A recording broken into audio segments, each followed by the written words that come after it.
use your experience because you've done a lot of work with Ryan. For sure. So still had to ring me the other day, by the way. I will add. I still got a phone call. A phone call. Stand next to Bogsy on the phone call. I get this. I was getting this. What should I do? What should I do when I get to here? You want to do this, and this? All right, 10-4. Hangs up the phone.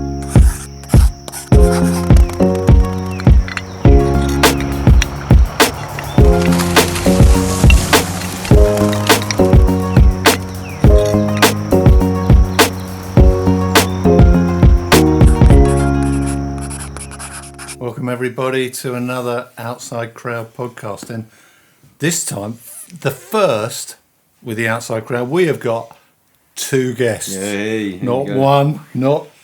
So we have got two guests, and we got them from, crikey, different parts of the world, haven't we? We've got Simon from Avalon Carpentry. Hello. And we got Ollie, who's flown in especially for this episode from, not Gatwick, but he's come from Australia. So he used to work with Ryan and he's now working with Coastal Plains Landscape. How you doing? Coastal Palms. Coastal Palms. Sorry, got that wrong, didn't I? Excellent. It's delighted to have you both. So, we'll have a little catch up, see what you're all up to. So, firstly, Simon, how you doing? Yeah, good. All good? Yeah. So tell us a little bit about, Ryan, don't you, for some time? Unfortunately, yeah. Yeah, I know that's how we all feel. Yeah, long time, probably, 3, 4? Since 3 or 4, yeah, easily. Yeah, long time. And you're carpentry, so how long have you sort of set your company up for? How long have you been going with that? So I went self-employed, obviously, the minute I left college, so that was, 16, 17 right. kind of thing. And I was just working for builders on and off.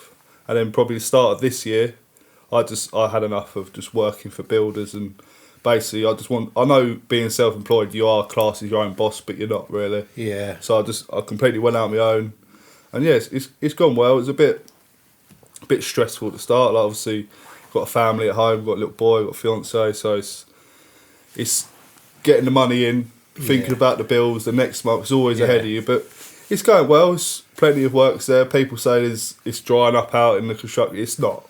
No, if you're looking in the right places and you're doing good work, you get the work in. So did you find then that being self-employed prepared you for actually then transitioning to running your own business? Yeah, I'd say there was a period in between where I went out on my own for a little bit. I was probably 19, 20.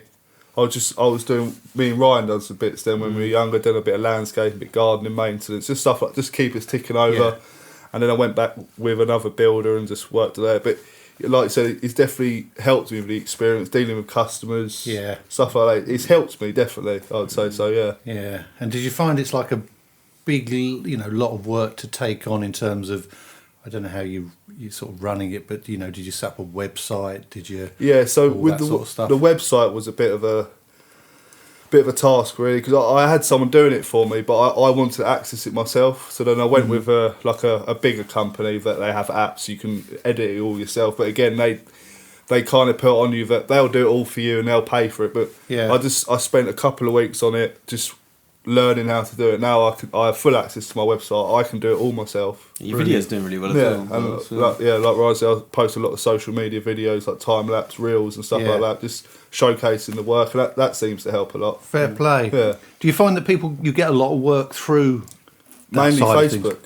Yeah. Mainly Facebook? Yeah, because I was always doing my own private work when I was working for builders, and that's another thing that kind of pushed me out is I'll be working all week for a builder, then I'll be working all weekend for myself, and then if I get a private job, say it's a couple of weeks' work, but it'll take like 12 Saturdays, and that's no customer's going to put up with that, and then it drags out for you as well because you never feel like you're getting anywhere. Yeah.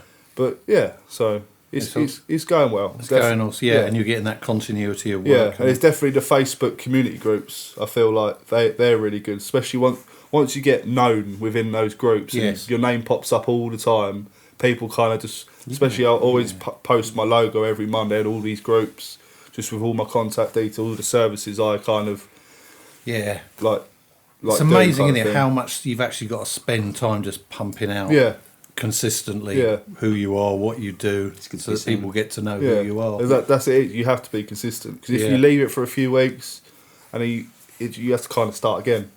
You've been doing that for a long time. I always remember their Facebook groups. Your name always popped up on those because you've been doing it for years. You know, so you put your foot in the door. It was definitely hard because my company before I went limited was just SJMK Carpentry, just my initials and stuff like that. And I built up quite a good reputation locally where I'm from on that name, so it was hard to transition the name. So obviously I made big posts on the SJMK page transitioning over to Avalon Carpentry. Yeah. So hopefully a lot of people know that it's a transition, but it's just one of those things. I just wanted to move away from the initials and stuff like that. Yeah, I always think there's something. Yeah. It's a double-edged sword, isn't it? Some guys thinking like RTW Landscapes, but that's Royal Tunbridge Wells. But a lot of people use their names. Yeah. You're trying to think what's the thing that actually is good in a name. Sometimes it can be something completely different. Yeah. I remember I had a mate who had what was it, ABBA Plumbing, just because he wanted to be top of the list of. ABBA, yes. But so many people did. You end up then you could have like Aardvark. Yeah. I mean, that's not like much of a name. Yeah, I just tried to look for a name that's different. Yeah. Had like English roots to it. Yeah, where Avalon's quite an English word. Very much like, so. Obviously, like the King Arthur kind of mythology and stuff like that. And just something that would start a conversation. Someone would come up to you and say, "What's Avalon then?" Yeah, and then that engages a conversation that starts it, and then you never know what it leads to. Yeah, no, that's good. That's good. Do you employ other people or use consultants? Not consultants, subcontractors yourself for work? Or? Yeah, so I in Avalon itself, it's just me. And then when I get jobs, I've got obviously subbies I bring in, like plasterers, electricians, plumbers and stuff like that. Yeah. So but I feel like where it's going now, I'm going to have to take on like an apprentice or like a young lad, definitely. That's good. Yeah. But then that just adds to the stress, I think, because then you have to find that work for them as well. So. And when they bugger it up. Yeah, tell me about it. No, right, Ollie. I wouldn't know, mate. Great stuff. No, that's brilliant. That's brilliant. We'll come back to more on that. So I suppose moving over to Ollie, how are you doing? It's good to see you. Very well, thank you. Yeah. Are you enjoying working in Australia better than RTW Landscapes? Yes, much so. You're glad I was going to say I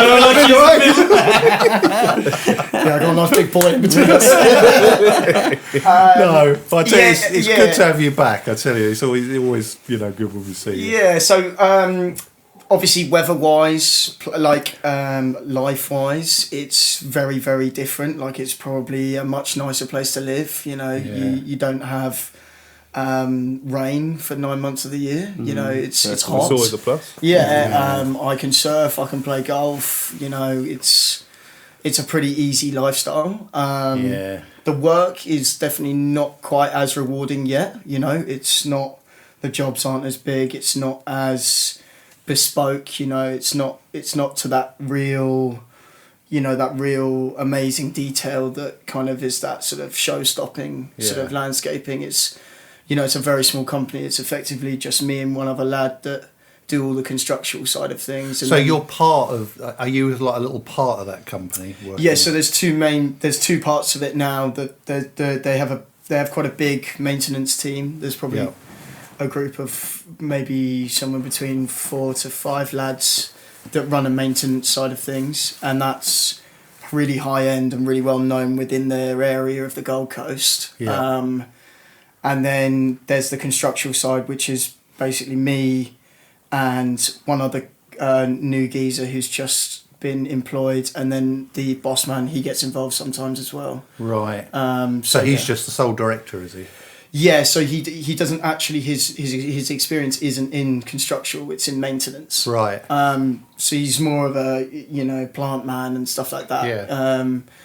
But his clientele were pushing for that construction side of things. So does that give you more opportunity within that company to sort of like grow it? Yes. And use your experience, because you've done a lot of work with Ryan. For sure. So still had to ring me the other day, by the way. I will add. I still got a phone call. A phone call. Standing next to Bugsy on the phone call. I get this. I was getting this. What should I do when I get to here? You want to do this, and this? All right, 10-4. Hangs up the phone. I'm like, right, yeah, cool. I'll carry on my day. And if the boss is listening, that's it was only to check whether he's doing it right. So I decided to add that, first time of the year, and I was double checking. I already knew the answer. That's it. You're just checking to make sure Ryan knew. Yeah. I was just making sure he was still switched on. You know, absolutely. But you think there's a lot. Going back a sec. Sorry, is it like in terms of how they run companies and things over the little landscaping companies? Can you see similarities between that and how sort of RTW. Wow. Wow, JB, wow. Ryan's company works. Similarities in companies out there, I don't think, from what I've seen so far, I don't think anyone runs companies as efficiently and well prepared as they do here in the UK. But I don't think they have to. Because especially where we are here, if you go and if you don't know what you're ordering for 2 days' time, material wise, or whatever it is, it could be a machinery or something. In the Gold Coast, you just get in your car and you drive 15 minutes in one direction, and you can pretty much find anything you want. So it means the barrier to entry for all these landscaping companies is so low. It's a lot lower, yeah. The quality of work is abysmal, really? It's terrible. I've seen the worst work I've seen in my entire life out there, Wow. So it's quite sad to see. And the thing is, the customers don't really have like too much of an issue with it as well. Just don't know any better. They don't know. They just don't know any better. So do you think that gives you a real opportunity to take where you Especially are with in his the work, company to really? Shots fired. Hey, I came here, He's firing it off, isn't he? God. I'm getting up and moving. But I thought that'd give you an opportunity, wouldn't it, to really sort of push. So that's kind of why I really was, I was really, really looking for someone that wanted to go to that next level and wanted to do it really properly. And I spent so much time dossing around. I even got so bored that I was like, I'm going to go part-time. So I decided I was going to do half landscaping, half hospitality, because I just hated my job so much. Yeah. And then as soon as I did that and I got a hospitality job, obviously I got a new landscaping job and loved it. So I was doing both, and then I'm juggling too much, and so I just went back to pure landscaping. So it is an opportunity that I'm really excited about for the future. But I've only been there sort of 4 or 5 months with these guys, or 4 months with these guys, and it's just trying to see what works with these guys and how to work things, and even the materials and organizational side of things, and the lack of, they don't have heaps of tools yet. No. You can't just take your van's worth of stuff, and they got a small little Hilux ute which has a box on the side, and then they've got a tiny little tin shed which has some digging tools in it back at the yard. That's kind of it. So if you are doing any bigger jobs, you need to hire everything out. It's got to be a lot. Whether or not you need another vehicle, it's a conversation for when things do start to pick up. But it does sound like there's a lot of opportunity, though, doesn't it? Awful lot. And I think I worked the other day with one of the biggest landscaping companies, and these guys do multi-million pounds worth of stuff each year. And I went to a turf job that they did the other day, and God's honest truth, the worst thing I've ever seen. Worst turf job I've ever seen. I was like, this is a joke. And I said to the boss man, I called him up, I was like, you need to get down here now. I was like, you call him, we're not doing anything. Nice, like, good man. Good turn man. it around, call him, get him down there, get the builder down here, ask them to have a discussion, see what went wrong, because we're not touching this. Good on you. Stick to your values. Yeah, and then a week later they came back and they were like, sorry, dropped the ball a bit. Someone or whatever was doing the job, and they just came in and just boshed it out. And I was like, that's just not good enough. Like, good on you, man. It's terrible. Fair play. So it does. Even then, at the highest end of stuff, things are still slacking. That does sound interesting, because it's like you got like a basic little company there that you can really drive and really improve. And do you get involved with any of like the the sort of admin side of it, or is that purely just the boss? The money, no, but I go to quotes now, so I quote with him. Try and get a good understanding of how long things are going to take to give him an idea of what to put down on the quote. Nice. Because that obviously is something that he has very little experience in. It is harder, obviously, because you don't it's something that even before I probably hadn't thought about as much as I should have. You know, it's probably something that I would have liked to learn a little bit more of, but it's just a time thing. You know, each job you're getting better and better. You know, like the last one that we just did, it was a real push. Like I was leaving on the Tuesday. I think on Monday I did 17 and a half hours straight. I was laying slabs in the dark with a torch until 1 o'clock in the morning, you know. I thought that was your standard. Yeah, a little bit. Yeah, we've done a couple like that before. We won't be the last either. Yeah, I'm sure. But it was just one of those where you're like, okay, we probably, you know, pushed that one a bit for time. We had a bit of issue with weather as well, but it's just, you know, it's a learning curve, especially when you're this, you know, this new into the construction. That's amazing. I think we're not doing too bad, you know, so far. That's the main thing, though. At least you're getting involved in it, and you've got all those sort of opportunities to. I think that the main thing when we spoke, Ollie, was about like, you know, when you're going somewhere, like not to just go to the first job and go, I accept this, because you know how many times, you know, I've done it myself where I went from, you know, working with somebody, you know, who allows you to have that high standard. You go, yeah, cool, let's work to that. Then you go to another company that it's just bish bash bosh, and you're like, oh, I just need the money because I'm traveling, and it's like the happiness goes quickly, you know. And then suddenly you're in this thing where you're going, I actually don't want to be here. I don't want to do this. You know, it's like it's not to the standard I want to work to. So that's one thing myself and you had always said. Make sure that when you go to one place, go to another, keep going, because this chap that you were talking about, he's, you know, you've been on his radar or vice versa for a few times, because there's that opportunity to go in and put those standards in place and be like, this is how we work, this is what's going to get us work in the future. And you know, it's clear to see that he's now seen that, you know, you're going to the jobs to work with somebody who is, you know, who is able to go, I'm maintenance, you're a landscaper, come with me to do this quote. That for me screams fantastic. Like that's exactly where you want to be. You want to be somewhere where it's like, look, how long do you reckon it's going to take? You being honest, going, look, you know, I wasn't doing this before, but I give it this time, you know, and working together on it. That's how that company's going to do so well. You know, just that alone. I completely agree. That's good. For sure. So where with your work, Simon, what's the ideal type of client that you have and the ideal type of job? So myself, I'm focusing more on joinery work now. Yeah. So like built-in wardrobes, like custom storage units, like fitted bedrooms and stuff like that, and kitchens and stuff. I just want to focus more on like the more detailed carpentry work. Just like I said, I've been on the site for 10, 15 years, just doing first, second fix, like stud walls, skirting arcs, hanging doors. It's just another one. It earns money, but it's boring. Yeah.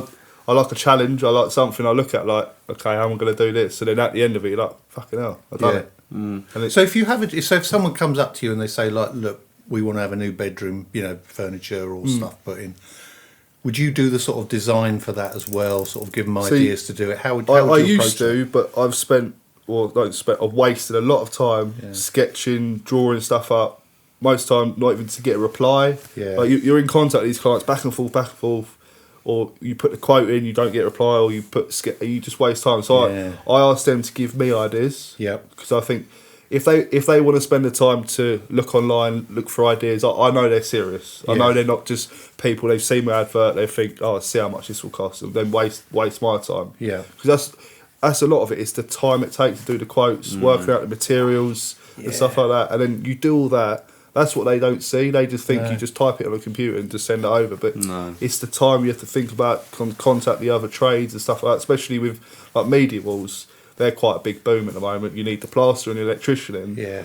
And trying to get hold of another trades is a pain anyway. Yeah. And then trying to get a quote from them. Yeah. All in the time of not getting hounded by the customer, like how long is this quote going to take? But you know you've got your costing down, but you're waiting for other people. And it's always hard. Trying to ask other trades, what's like the electrician, I always ask, what's your price per point? Yeah. So then I know price per point, how many sockets, how many switches, how many lights I can charge you. I don't have to keep asking him. Yeah. But it's always changing. Price is always changing. So then you might put a price and he's like, no, it's double that. You're like, yeah. So if you have like subbies working for you, would you include that within your price, or would you sort of like just get the client to pay for that subby themselves? If it's a smallish job, I'd probably consolidate into just one quote. Yeah. If it gets bigger, I just let the plumber or the plasterer or the electrician just deal directly with the client. I'll give them the quote, I'll get the price, I'll say you just deal directly with the client. Then it's less stress on me. If God forbid, if something goes wrong with the electrics or the plumbing, it hasn't come through Avalon, it's gone through the electrician or the Sparky, and they can deal with it then. Anything on my side, I will sort out. I kind of work it out like that. Yeah. I mean, it's right, because it's like in building, there is so much stuff that goes on before you even get a job, isn't there? Yeah. So, like, even if you've got to go out, you've got to measure up, you've got to price the job, that takes a shitload of time. Then if you've got other subbies involved as well, coordinating them, trying to get them in on time. Because if you've got them planned for a day, and then they ring up and go, oh, sorry, I can't make it. It's a domino effect, and then 2-3 jobs down the line, you're like 6 weeks behind. It does create a bit of havoc. But do you sort of... Are you sort of, I mean, I was just trying to phrase the question really in terms of like, how do you have like sort of your terms and conditions? Do you sort of, are you sort of fairly relaxed on that at the moment? And then I haven't got terms and conditions as such. I'm very, it's good, like I have a good communication with the client. In the quote, I'll make sure I list everything that is included and not included. I'll make a point of that. Especially like when all these wardrobes and stuff like that I do now. I used to get a decorator in to do it, but then I just used to think, why am I paying this guy to do it? Because I'd done a bit of decorating when I first started out, because I'd done a bit of council work uptown, which I hated. But I know people say it's not hard to paint, but if you do it over and over again, you do get good at it quite quickly. And especially if I've built the unit, I've built the wardrobe, I'm going to... If I put a crap paint job on it, it's just going to ruin it. So I do take my time with the painting now. And I really get it to a nice like factory finish, and it is hand painted. And a lot of people don't like you coming in and just spraying everything. It's just that little bit extra touch. It's a hand painted unit. Everything's been hand built. I'll get all the materials on site. I'll build it all from scratch. It's not. I don't put things through machines and stuff like that. It's all built bespoke to that space. Definitely watch your videos. Like, your videos are fantastic. I saw the one the other day, and I was watching you build this thing. I was thinking, from start to finish, you've got the perfect video, and it's a spot on job as well. Like, it looks like one of your cabinets you did under the stairs, whichever it was. And I was like, that video, the way you've done the video as well. But you can see the detail, and you can see, everything's ticked off when you go to the job, speak to the client, to the time that you walk away. It's like that cabinet has appeared. Do you know what I mean? Literally appeared, and you're like, it's definitely should watch the video. Spot on. That would be good. We'll get some details at the end so we can let everybody know where to get in touch with you. But how do you find things like the boring shit that goes to running a business, like raising invoices, chasing invoices, all that sort of rubbish? Do you find that you're working harder or longer as a result of... You messaged me last night at 10 o'clock about a quote we were talking, weren't we? Yeah, that's it. I don't know, it's a bit of both really. Like, before I went out on my own, I was getting up at 6 in the morning, getting to site for 8 and stuff like that. But now it's like, I get up, I'll just say to the client, I'll be there about 9:30, 10 o'clock. I'll take my son to nursery now. I've got more time with the family. I'm working local, and I'm like, I'll go pick my son up from nursery today. I'll go home at 3. Because I know what I'm doing. And I've gone past the point of thinking, I've got to earn this much today. I just see it as that job's there. I've got this job's booked in there. Get it done before that job starts. And just don't worry about it. If I just feel like if you're just constantly focused on, I've got to earn this much today, you're just going to kill yourself. As long as you're making a living.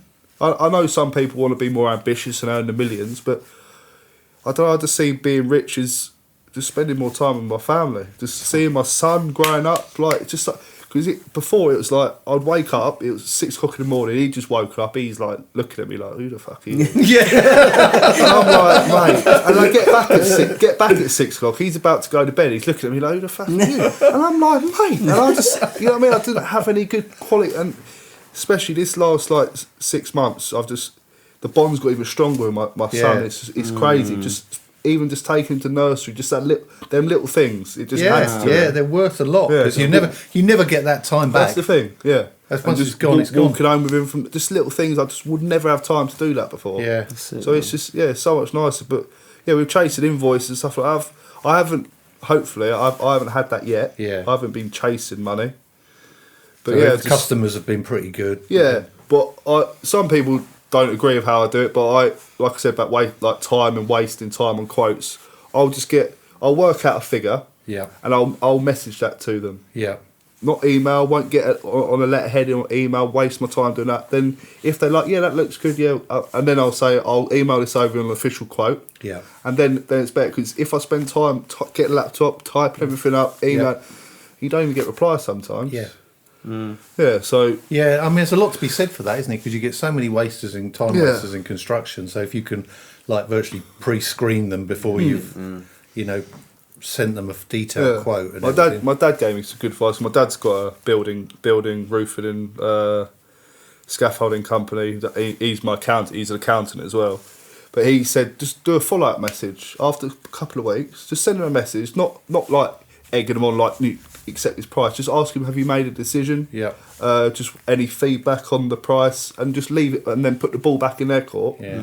And then that, a couple of times, that has actually got the job accepted. Yeah. Because sometimes the client may have just forgotten. And they just leave it and they forget it. By the time they remember, that they kind of feel embarrassed to message you back. So sometimes after 2 weeks, I just message the client. And like I said, out of a few of them I've done, I've actually got 2 jobs out of it. So brilliant. It does work out. And then I feel like the client feels like you care a bit. Yeah. You don't come across too like I need the work, but you come across like you just want a bit of feedback. And I think that's right, because I always think it's disrespectful from clients if they've actually asked for that quote. Yeah. You spent time doing it, and then if you don't get any response, I think that's pretty disrespectful from a client. Well, there's nothing wrong with chasing them up at all. So I had one about a month ago, and it was like a full house refurb, like woodwork, like all new doors, new door liners and stuff like that. I done a quote, and he bet I'm an hour and about, and I said, well, that's the quote. I can't come any lower. And he starts asking about, can we not change the liners, just do the doors? And I was trying to explain to him, with old door liners, if you put in a brand new door in an old door liner, you have to cut them to fit that liner. So, in theory, it's going to take longer. Yeah. And they couldn't understand that, but they just think all the damage pulling out door liner. It's like, but we're professionals. We know what to do. We know how to take a liner out without breaking your hole and pulling all the wall down. Yeah. But it's just we're going back and forth over a couple of weeks, and then all of a sudden, radio silent, nothing. Yeah. I put them in touch with my plasterer, my electrician. They're doing their stuff around there, but I just never got contacted back. So then it's like I know I'll probably get a text from them like, when can you start? It's like no, it's done now. Like you kind of get a feeling, don't you, with clients? You just think, are you going to start messing me about? Someone are going to mess it. Yeah. And that's the sort of thing that gets me, because like when you tell them something like it's what you're asking is not the cheaper way to do it. Yeah. They don't necessarily. They just think you're bullshitting them, don't they? And it's like, this is my job. Hang on, you're a professional, so you know. Yeah. So why? But they don't believe you. Yeah, like he questioned why the liners so expensive. And I was like, well, because you've got existing walls, you haven't got plasterboard walls. So you have to get the 138 mil, 148 mil liners. Don't quite remember that exact one, but I had to get the thicker liners to obviously accommodate for the existing walls, and it was going to get replastered, so I needed a 3 mil overhang each side for the plaster to come flush to. Yeah. But he was like, but it's like nearly double the price compared to like the normal liner. I'm like, well, do you want your walls to go into the walls? Isn't it? So it's like, more timber, more money. It's the thing, you try and educate the client to like, this is the way to do it. Yeah. If you want to do it that way, you're going to have to do it again.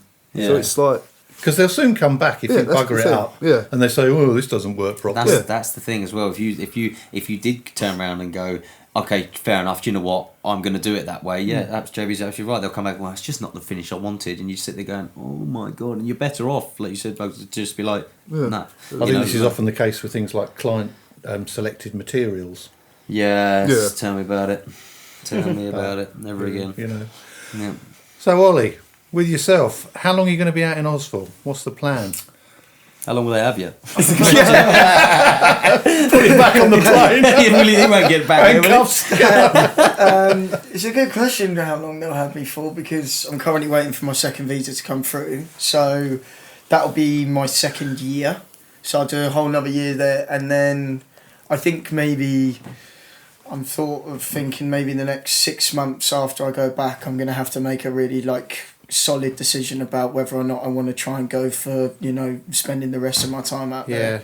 Because it's quite a big commitment, financially and just in general, because, it's the other side of the world. So it's one of those things where it can be quite hard to get citizenship or sponsorship out there.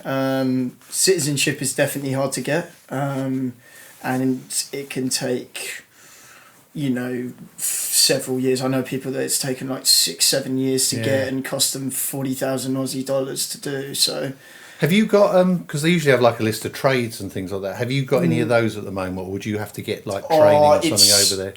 It's for like the ones that go for like the bigger companies and stuff like that. So you can get sponsored anyway. Yeah. So like I can get sponsored from my company. Yeah, I was going to ask which that. is That fine. sounds good. Yeah. But it's just a case like financially, because it's a very small company, whether or not that's going to work, and if we maybe go 50-50 on it or something like that, then that might work better. Yeah.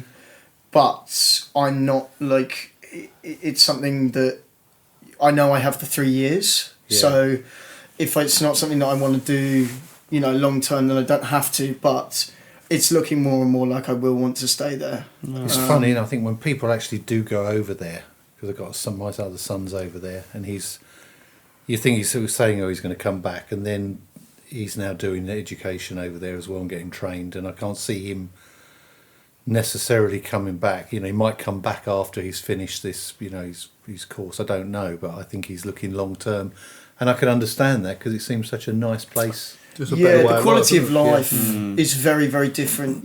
Like my boss is a big surfer as well. Like, and when it's absolutely pumping surf, like all time, like best of the year, like he'll just be like, we'll just start at 10. I'm like, cool. So we just get up at 6, go straight out there, spend a few hours there, and go to work after. Get paid to surf, huh? No, not quite. But do you think I'll pay him? So on a like-for-like basis then, like comparing, like say, landscaping work here with what it is in Australia, do you think it's harder here? Is it harder work? Much harder? Much harder. 100%. I mean, just the weather is the biggest aspect of it. You've got to be so well prepared here. Like if you're going, and access as well. I mean, God, like all of the houses here are, you got a wheelbarrow's width to get down. And whereas there it's, everyone has a big front lawn, everyone has side access. If you don't like it, take down their fence and the person's next to it and just go straight from the road or something. People are like not that bothered, and it's chilled. It's just a lot more open, and it's especially where I live is, even though it is a city, it's very, very linear. It runs right down the coast, and then when it does get a bit wider, it's up in Surfers Paradise, which is horrible, like absolute shithole, which you don't want to go near anyway. And it's all high rises, so it doesn't really, you don't get heaps more landscaping. You get it when it sort of goes a bit further out into the, I can drive from the coast 10 minutes. I'm already outside the city. I'm just in the main road area, the accesses that goes down the coast sort of thing. So a lot of it, it is, I would say it's much easier. You don't have that, if it rains there, they're like, pub. You're like, okay. Oh no, oh dear, I've already got my bag. Cut up shop, go. Do you think clients are customers are more relaxed over there compared to here? Yeah. Are they not so demanding? No, not even nearly. I think in general, they're happier. In general, they got sunshine. Not everyone's completely broke like they are in England. It's just I think as a whole, the country is a lot better. Like, if you're a nurse, if you work on the rails, you get paid amazingly with all benefits. All of these things, like the government's in pretty good shape out there, like compared to the rest of the world anyway. I think people are just generally happier. So they're not as tight for cash, and I think that makes a big difference. Are you self-employed over there, or are you sort of employed, or? Yes. Yes. Yeah. Yes, I'm self-employed. Okay. No, I was wondering was whether you get more benefits as a self-employed person over there than what you do over here, because I think over the years here, you get fuck all nowadays. You can, but you have to do it yourself. So if you're self-employed, you have to pay into your own super, which is like your, it's like your sort of pension pocket sort of thing, which you can obviously do here. But if you work for a company, the chances are whatever you get paid, a percentage of that the company also pays into a super, which you get at the end. Like if you're leaving the country, you can get it, or if you wait, until you're old and that. But you still get things like so if you're self-employed, you can still put things against tax deductible expenses and all that. Yeah. So you do tax, and there's like apps and stuff that you can do that with. You just take pictures of all your receipts; they do it for you. It's pretty easy. Because one of the things nowadays, it's like it just seems so much hotter. It's like with the Inland Revenue here now, they're putting in like this sort of everyone, if you're owning over, I think it's about 25,000, you've got to be using the making tax digital thing. And then next year, the amount is getting even less. I think it's about 20,000 is going to be the threshold before you have to use, online accountancy software. When it was never like that. They do quarterly tax. They do quarterly you do quarterly tax returns and everything, and it's just like there's so much bureaucracy on small companies, and it's like not easy at all.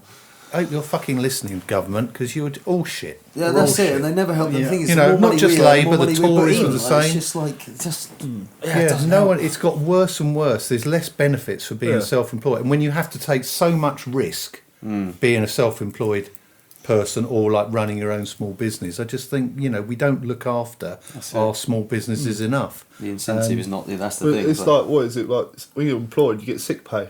Yeah, but over here, obviously, if you have insurance. But most insurance, they don't kick in for 3 months.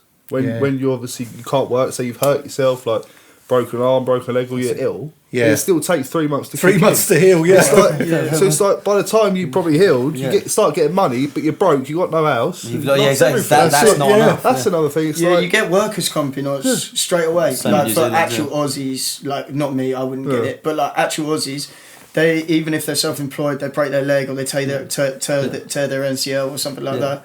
Bang, workers' comp, and it will go for as long as their period of time, like by the doctors are told. Yeah, they get it the whole time. Even if they're good enough to work, they can still work on do cash jobs, everything. I know a bloke out there. He's working full time and got workers' comp on top. He's getting double pay for the next 6 months.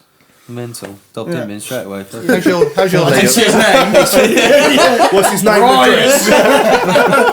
But I did that in New Zealand as well. Like it's funny. Like someone hurt themselves up in the ski field, and I was like, you've hurt yourself. You've got to work. They're like, no, I'm alright. And I couldn't work out. I was like, what do you mean? But you didn't hurt yourself while working. They're like, no. I was like, so what you're saying is you've hurt you. So you get paid your salary when you hurt yourself doing a sporting thing.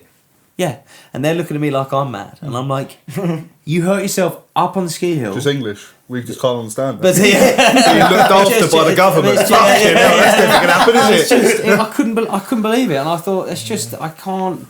Yeah, it's a shame. It's a shame. Yeah. It's a shame. I must admit, I'm a big, because I started my own little business. It was a long time ago, and there always seems to be much more sort of benefits through doing it. Now everything seems to be so much tighter. It just seems like we don't look after small businesses. They just want everyone to work for big companies, don't they? Yeah, they do. So they know what you're doing. Then they can keep a track on how much you're earning. That's all it is. It's like how much tax can we eke out of these blokes? We've got haven't got a pot to piss in, and I think we should look after small companies because you said it, you might be taking on an apprentice. Yeah. So that's exactly what you want. These small companies starting to get bigger, take someone else on, train someone up. That's what small companies do, and we should be championing small companies. Yeah, definitely. It really gets my goat. We don't help small companies. But anyway, that's me prattling on. We are coming towards the end of our time. I've been told by our producer, who's flagging me down. So just to finish off then. Simon, give us details. How can people get in touch with you? Because it sounds like you do some good stuff. There's some good Instagram stuff. So how can they see what you do? I was mainly on Facebook. I've started doing the Instagram stuff, but I've got my website is avaloncarpentry.co.uk. Yeah. My Facebook and Instagram are both just Avalon Carpentry Limited. Brilliant. Is that LTD or I believe so, yeah. You'll find it on there. The logo is quite unique. It's just 2 lines. Right. So you'll see the logo. But yeah, I post on there quite consistently. Brilliant. Updating the website when I can. Yeah, so... And they can get in touch, people can get in touch with you there. Yeah, all my details are on the pages and the websites and stuff like that. Brilliant. So, yeah. Even people from Australia? Yeah, maybe. The price might go up a little bit, but, see how it goes. And how about yourself, Ollie? Give a plug for your lot that you're currently working for. Coastal Palm Landscapes. Yeah. Do they have a website? I would say so, and Instagram, I would say their biggest thing is. I currently don't have it, but they have an Instagram and they have a Facebook as well. Right. Well, we'll probably find the links and stick that on the so give them a thing at shout the out. bottom. Yeah, because it's it's great they've got hear what it's like working over in Australia, and delighted to see you again. Brilliant. Nice you popped in. I'm delighted to see you, Simon, as well. I hope everything goes really well for you. I'm sure it will. Yeah, it sounds like it's going yeah. well. Thanks for coming on, and good to see Ryan again as always. I'm always here in the background somewhere. And thanks for everyone for listening in. It's give us a like the Instagram stuff, everything like that. Give us a plug, give us a review, and keep listening. And see you next time on the next Outside Crowd podcast.